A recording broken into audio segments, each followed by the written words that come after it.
Dictation start होगा 5 second बाद। Ready start. Lok Sabha में सत्ता पक्ष और विपक्ष के बीच का गतिरोध तो टूट गया और बजट पर चर्चा भी शुरू हो गई, लेकिन कांग्रेस के नेतृत्व में विपक्षी दलों ने लोकसभा स्पीकर ओम बिरला के खिलाफ जिस तरह अविश्वास प्रस्ताव लाने की पहल की, उससे यह स्पष्ट है कि दोनों पक्षों के रिश्ते और अधिक कटु होने वाले हैं। इसका असर संसद की कार्रवाई पर भी पड़ सकता है।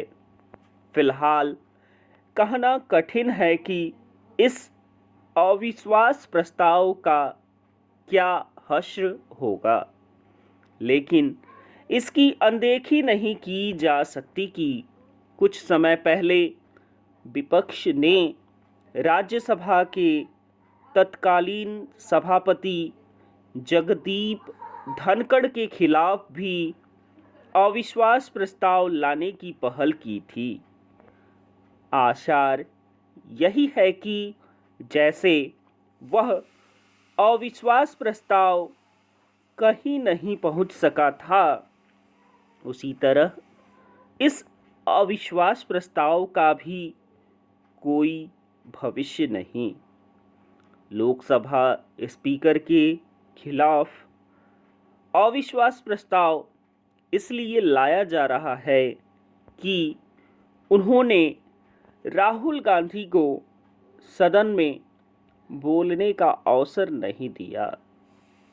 साफ है कि राहुल गांधी और उनके सहयोगी यह सिद्ध करना चाह रहे हैं कि नेता प्रतिपक्ष चीन के मामले में पूर्व सेना अध्यक्ष जनरल एम नरवणे की पुस्तक के एक पत्रिका में छपे कथित अंशों के माध्यम से जो कुछ कहना चाह रहे हैं, वह इतना विस्फोटक और सनसनीखेज है कि मोदी सरकार संकट में पड़ जाएगी।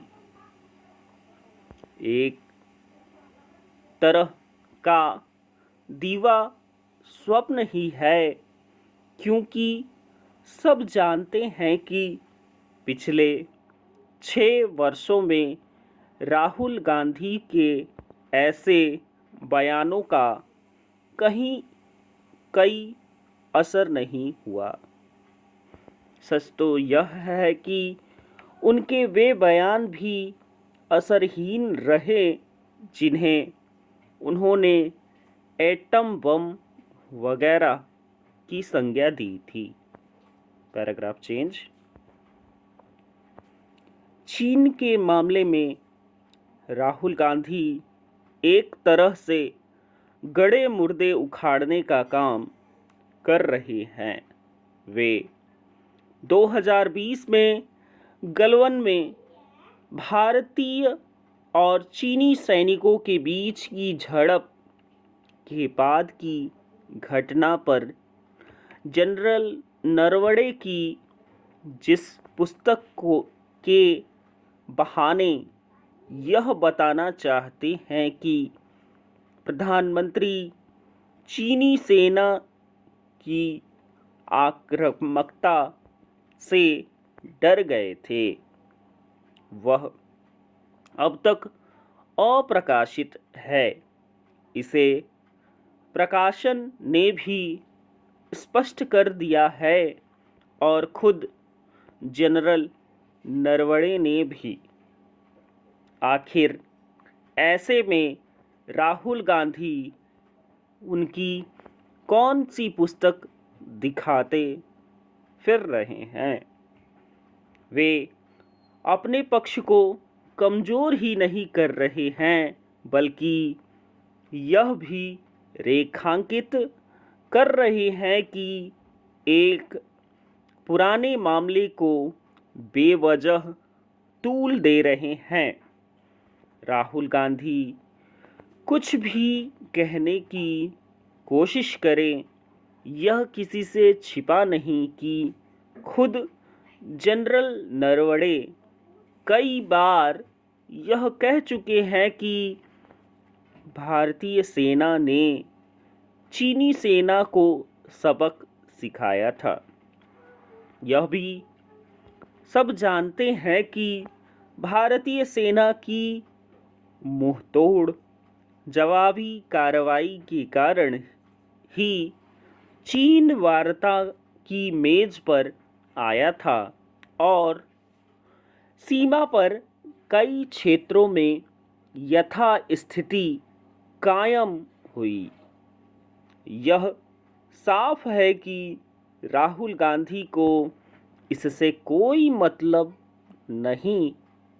उनका एक सूत्रीय एजेंडा राजनीतिक कलह बढ़ाना है।